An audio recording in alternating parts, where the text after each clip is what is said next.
Today we are going to be talking about proper installation of the SI-0972SBL drop wire clamp.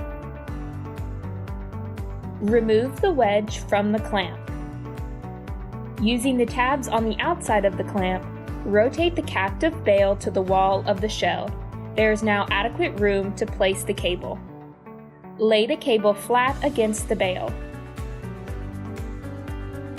Rotate the shell 90 degrees about the cable and bail.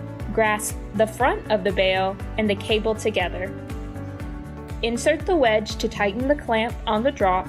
Pull tight to set the clamp and tap the wedge with a pair of pliers to ensure everything is properly seated.